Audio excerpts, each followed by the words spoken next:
Hello everyone, कैसे हैं आप सब। एक बार पुनः शिव कोचिंग क्लासेस पर स्वागत है। मैक्सिमम बच्चों का कमेंट आ रहा था कि सर गद्यांश और पद्यांश की संदर्भ प्रसंग व्याख्या कैसे लिखना है, हमको थोड़ा समझा दीजिए ताकि हमें बढ़िया नंबर मिल जाए। देखो बच्चों, इसमें 4 नंबर की बात होती है और 4 नंबर में 3 नंबर आप फुकट में पा सकते हो, लेकिन थोड़ा सा ध्यान रखना पड़ेगा किन चीज़ों की।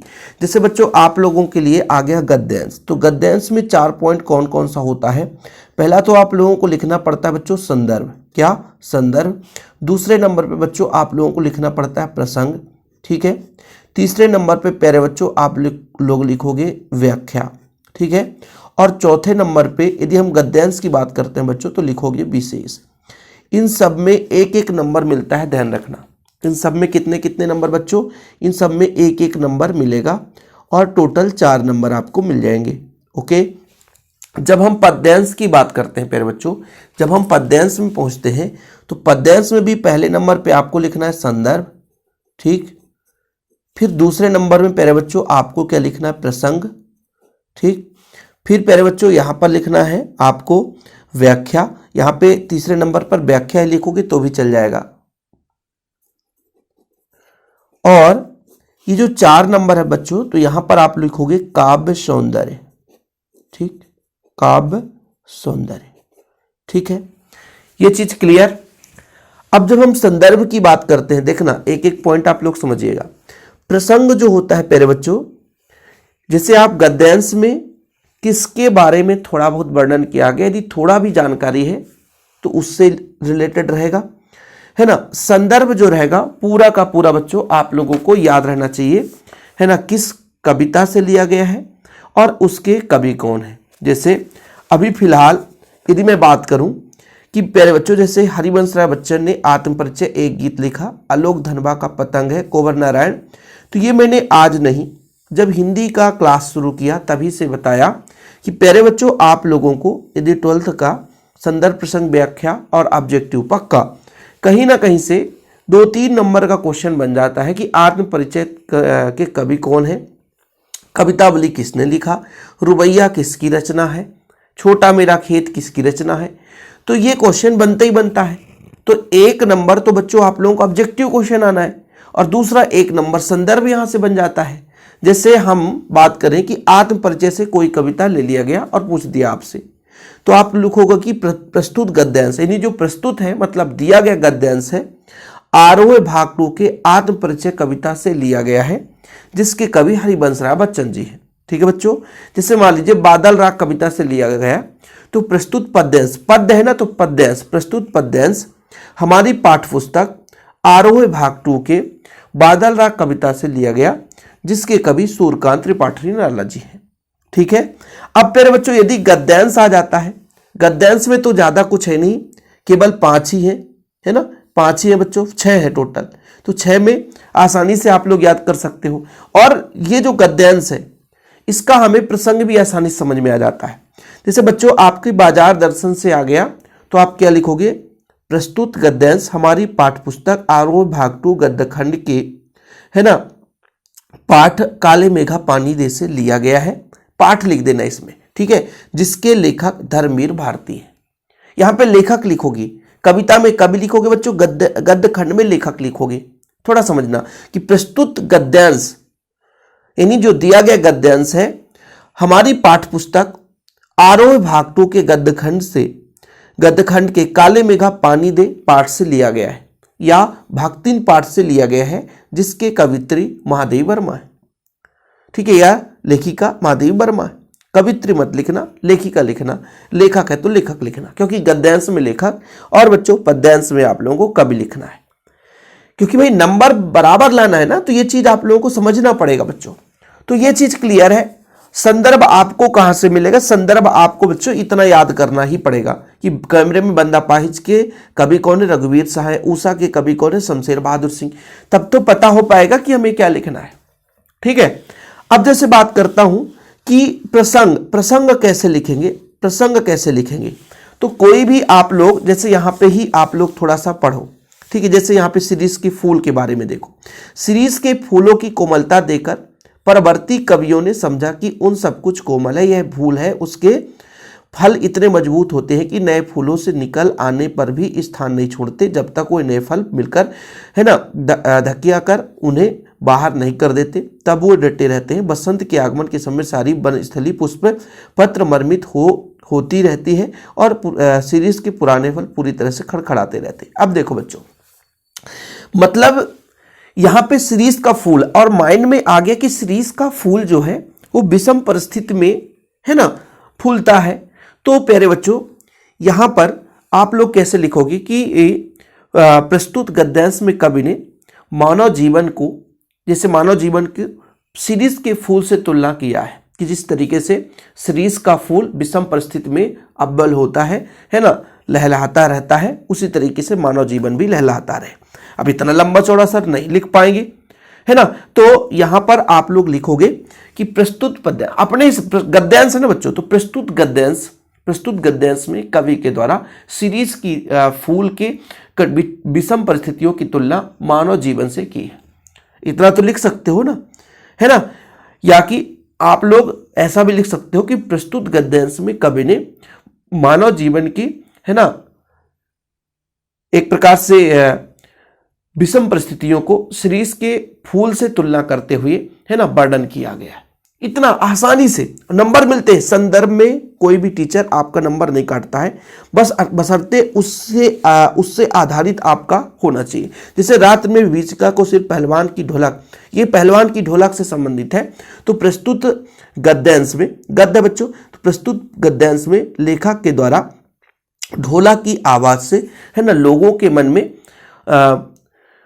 भरती हुई जो शक्ति है ना, जो लोगों के मन में जो एक प्रकार से ऊर्जा है, उसका वर्णन किया है। यानी प्रस्तुत गद्यांश में लेखक के द्वारा ढोला की आवाज से जो लोगों के मन में, जो लोगों के जीवन में एक उमंग आता है, एक ओज आता है, अर्थात एक ऊर्जा आती है, उसका वर्णन किया है। इस तरीके से बच्चों आप लोगों को क्या लिखना है, प्रसंग लिखना है। जैसे प्रसंग का मतलब किसके बारे में वर्णन है, जैसे यहाँ पर जब जग मुझे तोड़ने आता मैं हंस हंस रो देता, जब मुझे पर हाथ उठाती तो मैं सुध विध खो देता, हृदय तुम्हारा साही मेरा या मरोड़ो, देखो मालिन मुझे न तोड़ो।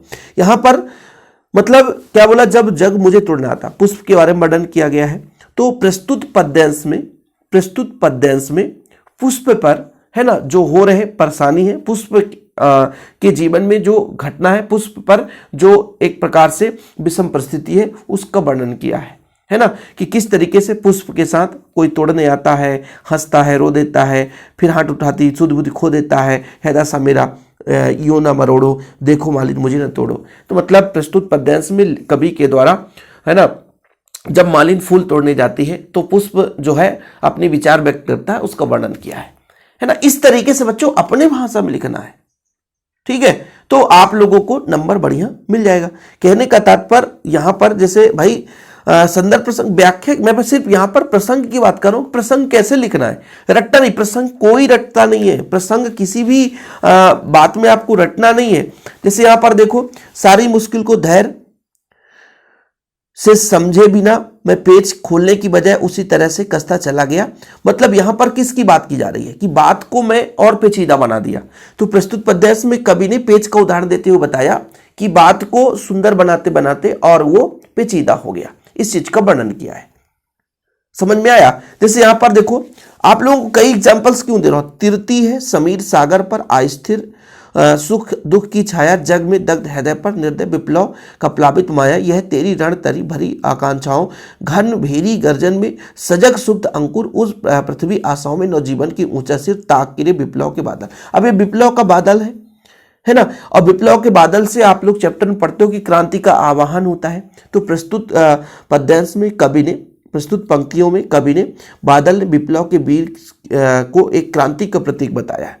अब ये जो चैप्टर पढ़ा होगा उसको थोड़ा सा आप लोगों को पता होगा, है ना, कि बादल से किसान के मन में किस तरीके से उल्लास और प्रेम का भाव उत्पन्न होता है, उस चीज का वर्णन किया है। अब व्याख्या की जो आप लोगों का नंबर होता है बच्चों, एक ही नंबर रहता है। व्याख्या जब आप लिखते हो तो एक नंबर रहता है, और व्याख्या भाई आपके शब्द कोश के आधार पर है। यदि आप लोग थोड़ा बहुत भी समझ कर सारी मुश्किलों को धैर्य में समझे बिना मैं पेज के खोलने की बजाय उसी तरह कसता चला गया।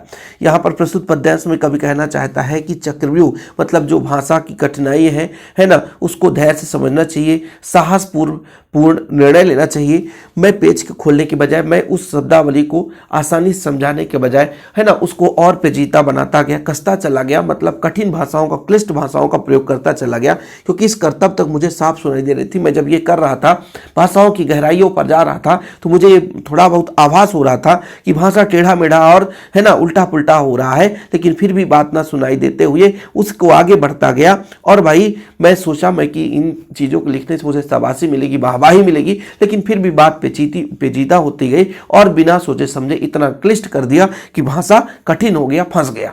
तो मैं कहता हूं कि यदि टीचर आपको 1 नंबर नहीं देगा तो आधे नंबर मिलेंगे, बाकी संदर्भ में पूरे 1 नंबर मिल जाएंगे, प्रसंग में पूरे 1 नंबर मिल जाएंगे। काव्य सौंदर्य बच्चों, एक तो आप लोगों को अलंकार लिखना है। पहला पॉइंट आपको अलंकार मैक्सिमम में आपको जैसे अनुप्रास अलंकार मिल सकता है, पुनरुक्ति प्रकाश जैसे बात यहां पर देखना, यहाँ पे कोई अलंकार यदि मिल जाए तो अच्छी बात है, और नहीं मिले तो भी ठीक है। नहीं मिलेगा तो इससे बाहवा, देखो बच्चों बाहवा जो शब्द है पुनरुक्त प्रकाश अलंकार है। देखो इसमें काव्य सौंदर्य विशेष में कितने पॉइंट लिखना है? 3 पॉइंट, 3 बिंदु। कितने बिंदु बच्चों? 3 बिंदु लिखना है। तो एक तो आपका अलंकार हो जाएगा, ठीक है, जिससे यहां पर पुनरुक्त प्रकाश अलंकार का वर्णन किया गया है। फिर मेरे बच्चों आ जाए तो यहां पर आप लिख सकते हो, और क्या लिख सकते हो कि सर यहां पर है ना बात को किस तरीके से बनाने के बनावटी बात से इंसान कैसे फंसता है उस चीज का वर्णन किया है। सही है कि नहीं है? मतलब अपने भाषा में लिख सकते हो, है ना, मतलब एक तरीके से। और दूसरा हो गया बच्चों आपका बाहवाह जो शब्द है, बाहवाह शब्द है, ये पुनरुक्त प्रकाश अलंकार है।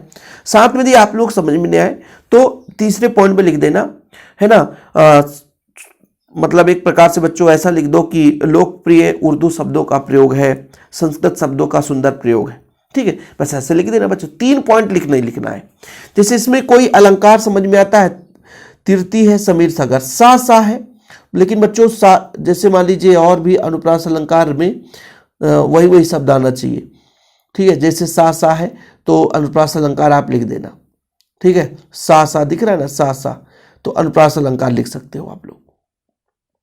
ठीक है, और यहां पर आप लोग और किस चीज की, देखो किस चीज के बारे में वर्णन किया गया है ना, तो एक प्रकार से बच्चों किसानों के बारे में वर्णन है ना, मतलब बादल की तुलना किसान से की गई है, ऐसा भी लिख सकते हो। काव्य सौंदर्य मतलब काव्य की शोभा कौन बढ़ाता है। ठीक है, और एक बच्चों यहां पर तुलना की गई है, उपमेय में उपमान की तुलना की जाती है। तो जब बच्चों रूपक अलंकार है तो आप सबसे बढ़िया रूपक अलंकार लिख देना। तत्सम खड़ी बोली का प्रयोग किया गया है। भाई लिखना तो है यार, छोड़ के आना नहीं है, पॉइंट विशेष में लिख के आना है। यहां पे तुक्का काम आता है, हिंदी में यहीं पे तुक्का काम आता है। जैसे यहां पर है ना मानव जीवन की सीरीज की फूल से तुलना की गई है। ठीक है, समझ रहे हैं बच्चों, ये चीज पहला लाइन लिख सकते हो। अब यहां पर आप लोग देखो कि भाई बसंत के आने से, देखो बच्चों यहां पर अलंकार भी आप ढूंढ सकते हो। जैसे मान लीजिए किसी की प्रशंसा की जाए, है ना, या तुलना की जाए, तो यहां पर हम कह सकते हैं ना भाई रूपक अलंकार। ठीक है, और दूसरा सबसे बढ़िया एक कौन सा रस हो सकता है, दिमाग लगाओ, कौन सा, कोमलता, है ना, माधुर गुड़ का हम प्रयोग कर सकते हैं क्योंकि कोमल है। तो आप गुड़ भी बता सकते हो कि ओज गुड़ है, माधुर गुड़ है, शब्द गुड़ है। इसका मतलब बच्चों काव्य सौंदर्य में आप अलंकार लिख सकते हो, रस बता सकते हो, तत्सम तद्भव शब्द बता सकते हो। ऐसे ही बच्चों शब्द गुण शब्द शक्ति इनका भी आप बता सकते हो, और किस चीज का वर्णन है ये आप कर सकते हो। इस तरीके से आप लोगों को संदर्भ प्रसंग व्याख्या करना है। तो प्यारे बच्चों आपको पूरे, मैं ये नहीं कहता हूं कि 4 में 4, लेकिन प्यारे बच्चों 3.5 नंबर आपको बढ़िया दे देगा। लेकिन जो टॉपर है भैया वो तो पूरा पढ़ ही रहा होगा, वो तो पूरा चैप्टर, जिसको अभी तक कुछ नहीं बन रहा है और वो चाहता है कि हमें कम समय में क्या करें, कैसा करें, कुछ भी हमसे नहीं बन रहा है और हमको नंबर लाना है, हिंदी में पास होने का जुगाड़। तो ऐसे में आप लोग हिंदी में बढ़िया है ना, आसानी से नंबर ला सकते हो। ठीक है बच्चों, मैक्सिमम बच्चों का कमेंट था कि सर कैसे करना है, क्या करना है, तो उन चीज़ों पर मैंने, बहुत सारे बच्चों को तो यही पता नहीं रहता कि विशेष किस में लिख देना है, काव्य सौंदर्य किस में लिख देना है ना, यही पॉइंट ही नहीं पता है, तो फिर आप लोग गलती कर बैठते हो। तो ये पॉइंट आपको हमेशा के लिए पता रहना चाहिए। ठीक है बच्चों, जय हिंद।